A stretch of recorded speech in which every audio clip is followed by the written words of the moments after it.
Just imagine what your fantasy team could look like today if you had stashed high upside names like Jordan Mason or J.K. Dobbins before they broke out. Well, in today's video, we're going to talk about over 20 names that you could stash in fantasy football. If you're in a small or a large league, I've got you. Let's try and beat the next great breakout. I'll start here with guys that should already be rostered. This list is for people who are in smaller leagues. These names would be priority. They're names that have already been discussed in the waiver wires, etc. So that list right there is for people who play in 8-team, 10-team leagues, those kind of smaller formats. All right, the number one stash in fantasy football before week 3, I cannot emphasize how excited I am to stash this name. That is Isaac Horrendo. Isaac Horrendo is available in over 96% of platforms pretty much everywhere. Guys, we are one injury away from Isaac Horrendo being the biggest, best waiver wire pickup of the entire year. And I'm genuinely not exaggerating when I say that. Let me explain. This team, the 49ers, are getting absolutely destroyed by injuries in their running back room. We already know this. CMC is on the IR. You guys know that. Elijah Mitchell, who was the backup before Jordan Mason, also out for the season, will not play again. And now you've got Jordan Mason leading the way and Kyle Juszczyk, who is just a fullback. He's not actually a running back. He would never play that position. So Isaac Horrendo is the clear running back waiting in the wings. And here's the good news. This is not some like Carson Steele type of athlete where, okay, Pacheco went down. Steele's not a great athlete. Will he play, different roles? No, this is an elite athlete we're talking about here, guys. A 9.89 relative athletic score that is top 10 out of over 1,700 running backs who have done athletic testing in the last 30 plus years. This dude is an elite athlete. He ran a 4.33 at 221 pounds. That is absolutely mental. And this wouldn't be something new for a 49ers backup running back to be good for fantasy football. I mean, guys, we have seen backup running backs produce in this offense so many times. You can go all the way back to Jeff Wilson. You can go all the way back to Matt Breida, Elijah Mitchell before CMC was traded there. And now, of course, we're seeing Jordan Mason, who in the first 2 weeks has a 22-point game and a 17-point game, touchdowns in back-to-back weeks. Isaac Horrendo has got to be rostered and stashed in every format. He is literally one injury away from being a top 15 running back every week until CMC is back. All right, the second player, I would more say wide receiver room that we're going to stash. In case these guys are still somehow available on your waivers, let's talk about Jordan Whittington and Tutu Atwell. Everyone's talking about Demarcus Robinson, Tyler Johnson. I'd like to talk about these two names in deeper formats. In week 2, Cooper Kupp obviously went down with that injury. He's not going to be back for a while. We also know that Puka Nacua is out with an injury and he's going to be out for an extended period of time, already on the IR. So what happened in week 2? Well, Demarcus Robinson led this team in snaps and routes run, okay? That's fantastic. However, names like Jordan Whittington, if we just look at snaps and routes run and targets for the entire game, we won't understand the context behind these stats. Why do I say that? Because Jordan Whittington didn't really play until the second half. And in the second half, that's when Cooper Kupp stopped playing. He was out with the injury. And from the second half onwards, Jordan Whittington played every single snap. He did not leave the field for this team offensively. So in my opinion, the best way to see how these guys were actually targeted, give them an even playing field, is looking at the percentage of routes run that they were targeted.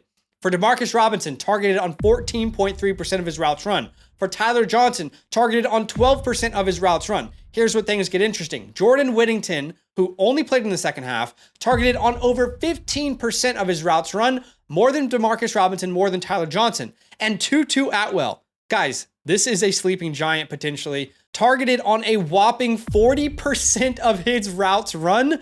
Why is that important? Because while Tutu was only out there a little bit, when he was, Matt Stafford was looking my guy's way. And here's the reason I'm excited about these two names. For Whittington, he's a late round rookie, and we have seen McVay produce superstars from late round picks. Kyron was a late round pick. Puka Nacua was a late round pick. Whittington's a good athlete. He's got yak appeal. For Tutu, we have already seen him produce with opportunities. Guys, we only have to go back to last year. Tutu had just under 9 targets per game in the first 4 weeks. In the first 4 weeks, we have 3 games over 15 fantasy points. So I definitely think these guys should be stashed.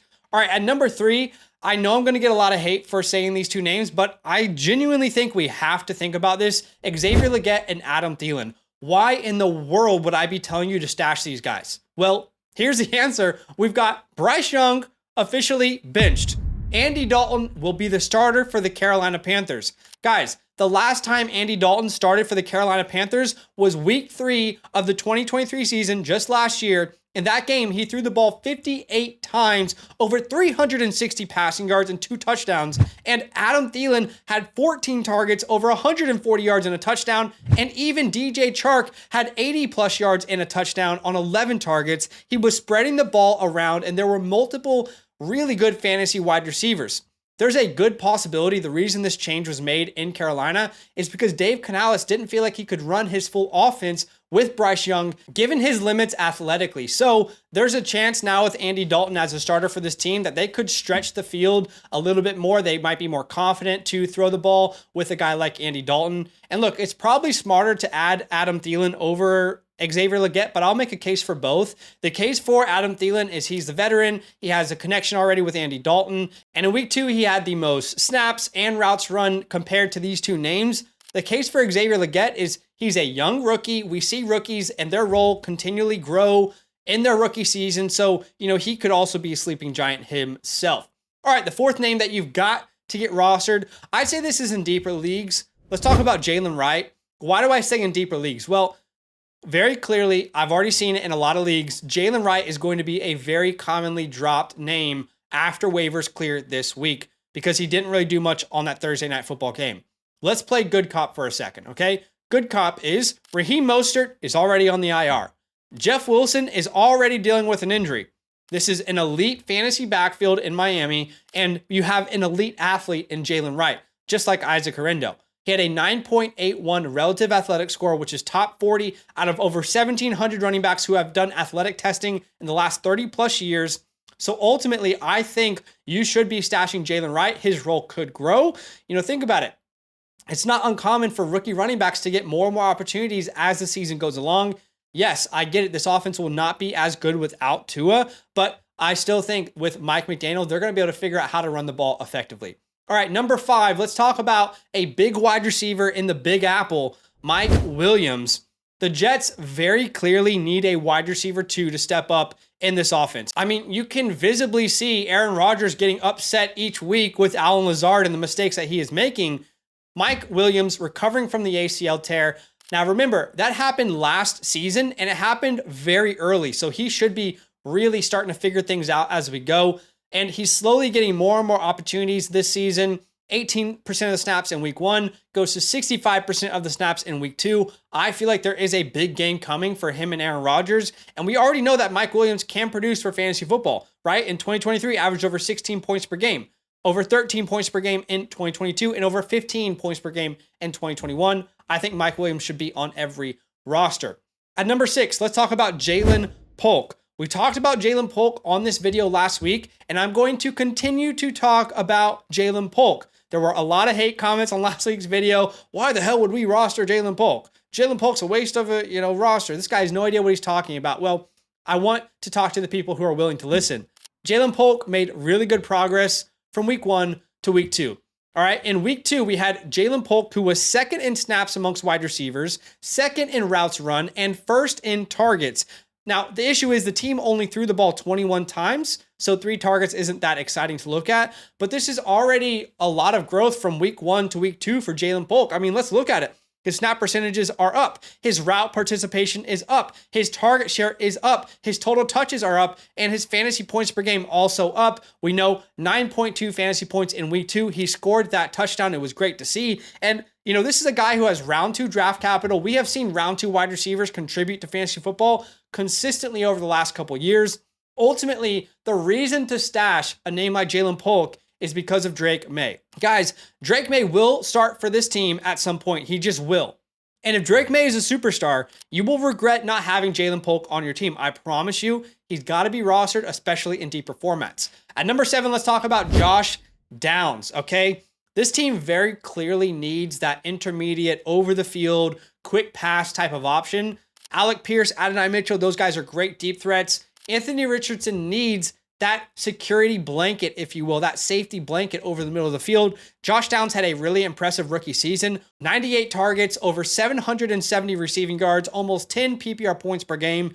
And Josh Downs has been dealing with that ankle injury that he sustained all the way back in training camp, but he is a very good player.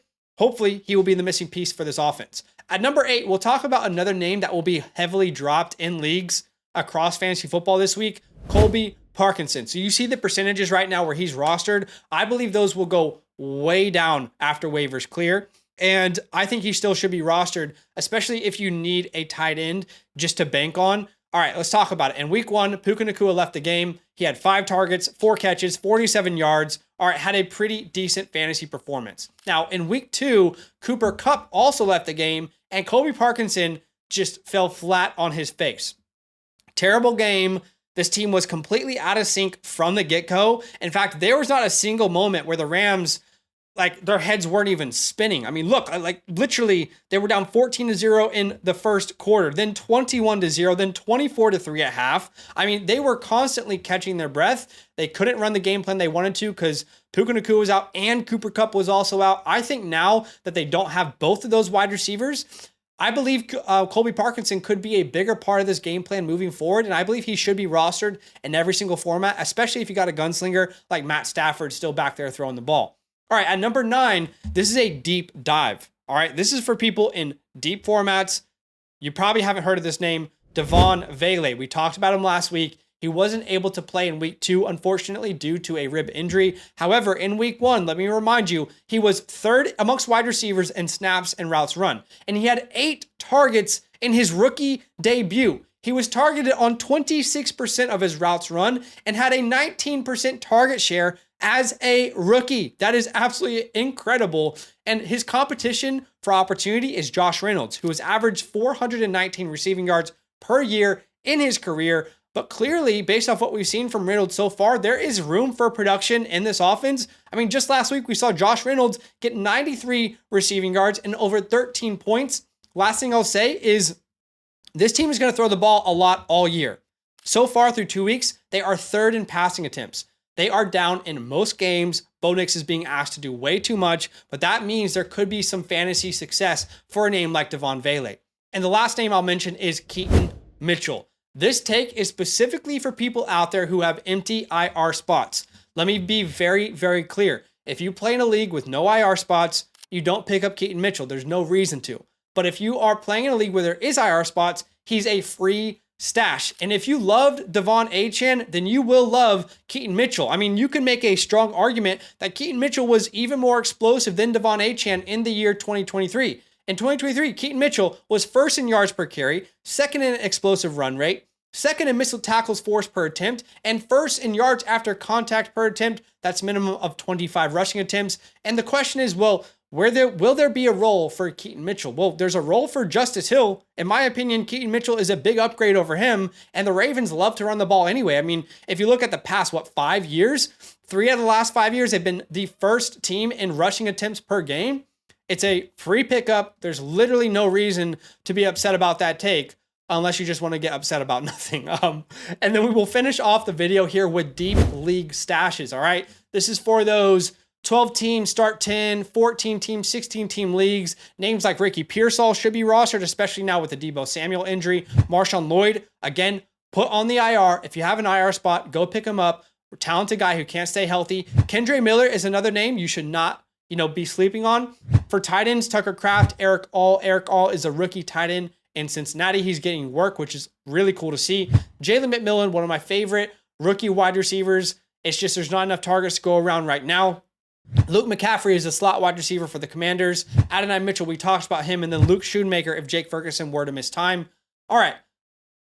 So how do we feel, guys? I feel like there's a stash for everyone out there. Let me know what you think in the comments below. Be a friend, hit that like button, subscribe if you like the content. Last thing I'll say is if you have a trade question, a start sit question, if you want us to review your team, then go ahead and check out the pinned comment. There is a link to our website. You can ask us a question at any time, regardless of if we are live streaming or not. We are here to help. I appreciate you.